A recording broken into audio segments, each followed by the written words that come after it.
नमस्कार मित्रहो. सो आपण एअरपोर्टमधनं एक्झिट करून आता शहराच्या दिशेने चाललो आहोत, मस्कट सिटी. आणि दोन्ही बाजूला आपण पाम ट्रीज, ग्रीन व्हेजिटेशन पाहू शकता. या बाजूला पाहिलं तर आपल्याला खडकाळ डोंगर आणि डोंगर रांगा दिसत आहेत. सो ओमान हा एक माउंटेनियस देश आहे. बऱ्याचशा इथे वादीज वगैरे आहेत, त्याही आपण पाहणारच आहोत. Temperature is almost like Mumbai, सहन करण्यासारखं आहे. सो हा फर्स्ट वीक ऑफ एप्रिल आहे. It is still doable. त्यानंतर ॲक्च्युअल समरमध्ये इथे फारच डिफिकल्ट होईल आउटडोर सर्वाईव्ह होणं.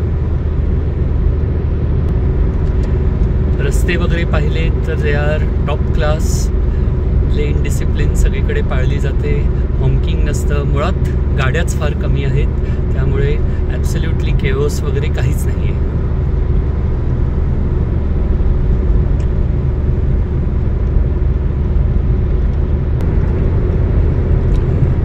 ओमानमध्ये एक वैशिष्ट्य आहे की आपल्याला रंगबिरंगी अशी घरं किंवा बिल्डिंग्स दिसत नाहीत. जे जनरल इथले ॲक्सेप्टेबल कलर्स आहेत ते आहेत व्हाईट किंवा light beige colour, yellow colour, अशा प्रकारचे.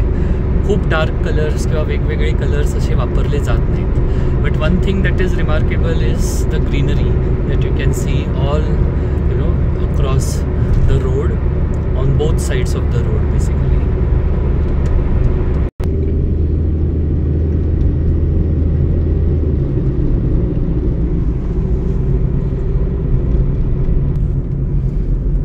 हो, आपण पोचलो आहोत एका टिपिकल रेसिडेन्शियल एरियामध्ये. इथे आपण ब्रेकफास्ट करू आणि नंतर मग पुढे जाऊ आपल्या एअरबीएनबीवर.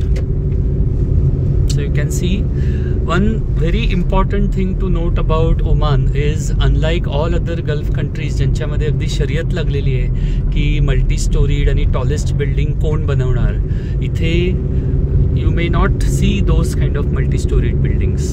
ज्या आहेत त्या आपल्या नॉर्मल एक 7-8 फ्लोअर्स, 10-12 फ्लोअर्सच्या बिल्डिंग्स आहेत. आणि आय थिंक जी टॉलेस्ट बिल्डिंग आहे ती देखील एक हॉटेलच आहे. मला वाटतं नोवोटेल की कोणता आहे, फॉरगॉट द नेम. पण तेही खूप जास्त, मला वाटतं 20-25 फ्लोअर्सचं आहे, नॉट अबाउट दॅट.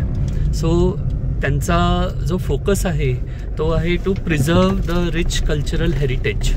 आणि तीच आपण आता ह्या पुढच्या 4-5 दिवसात पाहणार आहोत. आणि आपण आलो आहोत ह्या उडुपी होममध्ये. तर पाहूया इथलं फूड आपल्याला कसं लागतं आहे.